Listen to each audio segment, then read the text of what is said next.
Hello, I'm Eric Snodgrass, and thank you for watching this weekly ag weather forecast brought to you by the Farm Credit Associations of North Carolina.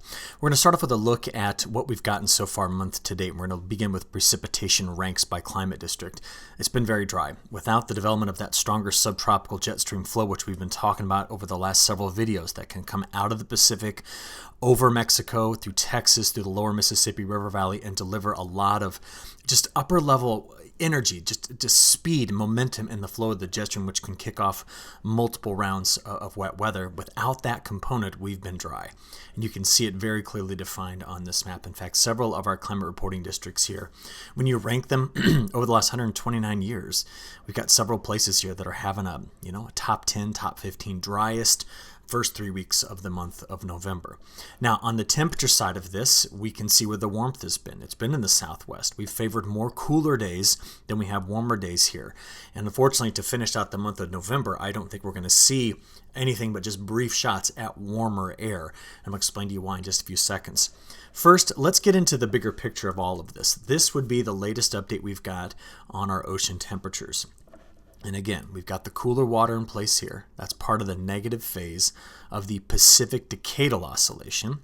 This is also a component of that. And this is our La Nina, which continues to strengthen. Now, those trade winds are nosing in right to about here, all right? And what this is doing is over in this part of the Indian Ocean, we're getting stronger westerlies about there. So our best rising motion is going to be right in between the two where the air comes together, right? We've been talking about that.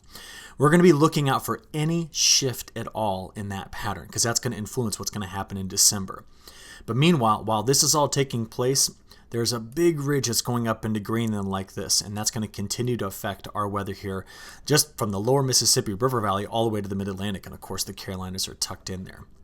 Now, is this La Nina continuing to strengthen? The latest data here of ocean temperatures in that area showed that from September, look at this, all the way through early November, the temperatures steadily dropped. They rebounded just briefly here in early November, but then have come back down here. So we're still looking at about negative 0.75 degrees Celsius cold anomaly in the middle of the Pacific Ocean. And we've been discussing what this means. And I'm just going to show this to you again. Let's blow that up so you can see it. This is the correlation in November when that region is cold. We tend to be, these warmer colors represent drier. The cooler colors represent wetter. So now you see it, right? That is one of the major climate drivers that has influenced this pattern in November. And it's historically consistent. There's another component to this as well. It's the MJO. The MJO began late October was in phase 5. It tried to then sneak over here into phase 1 and 2 throughout the month, early October it was in phase 5. Then throughout October it tried to come out over here into phase 1, 2, never made it. It stopped right there. And then came right back over here and is going to spend the next about 15 days coming briefly into phase 4, a bit higher amplitude into phase 5. When I say higher amplitude, I'm talking about getting away from the middle of this graphic, okay? And then sweep through phases 6 and possibly phase 7. Now, back in October, we thought the MJO was going to firmly go into phase 7 and even come out into phase 8, which means the pattern was going to open up and start to move. And it completely, just didn't do that. It came over here and then came right back across the diagram. Now, why we concern ourselves so much with this is that if it fails to do that, if it fails to keep moving, this is what happens when the MJO gets stuck in phase 5.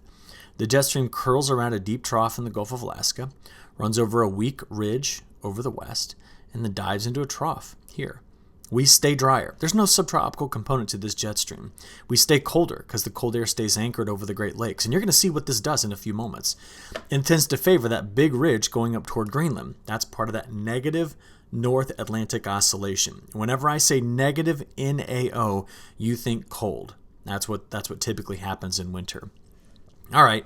With that as kind of the setup, let's just see where the pattern's going to go. We're going to use the European operational run for this. So you're going to notice that through Tuesday, look at what we've got. Big ridge building here, deep trough over the east coast. But watch what happens. From Tuesday into Wednesday, we do have a ridge that tries to come back over us, but it is quickly met with another trough that digs in. So you see how we're favoring more of this pattern where the jet stream's doing something like this, troughing here, and a big ridge there. That's what happens when the MJO is where it is, La Nina continues to build, and the North Atlantic Oscillation is negative, favoring that big ridge. But how long does this continue to last? Well, this is getting us out here toward Friday. I'll talk to you about those temperatures in a few moments. This is getting into the weekend, and you just see that through Monday and Tuesday, it's there, right? But watch this. Next Tuesday, you see whenever you have low pressure north of high pressure in the jet stream level, the winds between are incredibly fast. When you have the opposite, the flow ends up going something a bit more like that, more north-south. We call that meridional flow. So the jet stream here is doing this. The jet stream over here is doing that. Now watch what this is going to do. This is the last day of November, getting into the first day of December. And now I see trough, speeding jet stream coming in through here. And it appears that we might kick this big blocking ridge out. It's been there for 10 days, so technically it is a block. But we got to wait. This is at the very end of the run for the beginning of December, which means from now until then, we have the influence of that deeper trough, upper level convergence, drier conditions. All right. We do have precip coming through, but it's not much. So this is your next 10 days from the European model, continues to show drier conditions. All right. Now, from here, I'd like to show you how this all unfolds using the latest 0Z run from the European model. We know that today, early today, we've got this precip, band of precip that's coming through here. That moves out by this evening. Got it? It's off the coast by 6 p.m. tonight. Behind this, watch, big area of high pressure moves right over the Appalachian Mountains, sets up in North Carolina. This is by Wednesday morning. There it is. Wednesday afternoon and evening. And then it just sticks around through Thanksgiving. That's 6 a.m. on Thanksgiving. That's noon on Thanksgiving. And here is Thanksgiving evening. The next front that tries to come through on a load that's developing over the Great Lakes doesn't have much moisture in it, by the way. And it's going to try to get through Tennessee toward the Appalachian Mountains by Thursday night. But as it comes over us, we could get some precip that sneaks through early Friday morning. Maybe some cold enough air on the backside of this for snow in the Appalachian Mountains. So be aware of that if you are traveling back home and you have to come over the mountains. This would be early Friday morning. That's Friday midday, and then that front clears by Friday night. All right. Now I'm going to keep playing this forward because what you notice is going into next weekend and into early next week, we just don't see any major systems coming through. That's what happens when the trough is already to the east of you here. When a trough is to the west of you, then you've got all the fun, well, what I call fun weather, most people call inclement weather. In this case, we just don't see it. So does that change? Well, day 10, where that first animation just left off, the trough was here to the east of us. But check this out. This is December 1st, getting through December 2nd to the 3rd, 4th.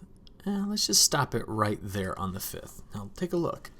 The jet stream digs a deep trough into the west. The first one, though, had already ejected and is here. And that means this trough is going to come through and kick that drier air out. And it's going to bring in better chances for us to see low pressure development, the return of moisture from both the Atlantic and the Gulf, and therefore an increased chance of precip. But we're not talking about seeing this until we get firmly into December, okay, the first week of December. So watch what ends up happening here. This is day 4 through day 10, all right? So 4 days from now, then add another 7 days, and then we're continuing to stay dry. But watch, ready? As I then take you through that second week, this is December 3rd, 4th, 5th. You see how the dry anomalies here fade? That would be what happens when those troughs start to sneak through. They bring us better chances at precipitation. November is going to finish dry. One of the drier ones on record, maybe a top 5 to top 10 driest on record for North Carolina. But getting into December, I think the whole thing begins to break down and shift. And now we go back over to strong onshore flow in the west, and that's going to change up the pattern all the way across the United States. Now, before I get to that longer range, let's talk temperatures first. Let's shrink that up so you can see it. There you go. Next 7 days, we are still going to be buried into some cold air at times. So everywhere that you see gray in this map, expect another few rounds of temperatures getting below freezing. In fact, let's just go look at them here. I'm going to show you the minimum temperatures first. So compared to average this morning, it was mild. But you're going to see by tomorrow, we're going to have overnight lows down here in the 20s. All right, even up to a freezing line gets all the way to the East Coast. Okay, so that's Tuesday morning. Here's Wednesday morning. That might be the coldest this week because watch what happens on Thursday into Friday. Warm up, right? We bring in a bit more mild air. But you can already see the colder air stacked up behind it. So this gets into Saturday morning and then Sunday morning. So we have multiple frost events set up this week. What are those high temperatures going to do? Well, these are the high temperatures today on Monday, the 22nd. You can see coldest day Tuesday getting into Wednesday there. See that? It's highs in the upper 40s, lower 50s. That's Wednesday. But then Thanksgiving, high around 60 in Raleigh, for example. And then we go into Friday and Saturday where the next rounds of colder air come in and they stick around through the weekend. And that's why the day 5 through 10 time period, which follows that, looks like this. This is exactly what we were discussing. Fast jet stream flow here, ridging over the west, deeper trough here. This is MJO phase 5 to the T with a big ridge that's building up there. So we've got the colder air in place through the next 10 days. But watch, day 10 through 15, when the reset begins, we start to see better flow doing something like this. And if the jet stream is going to take on a track a bit more like that, big high pressure cell moves in here in the upper levels, we tend to see some more mild days.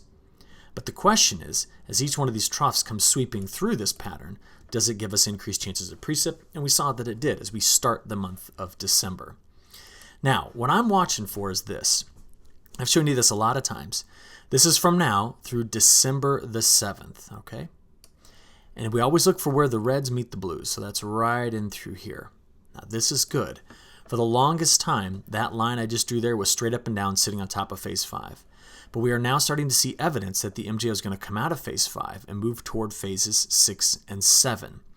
And that's going to start to change this pattern up because phase 7 no longer has the big blocking ridge over Greenland.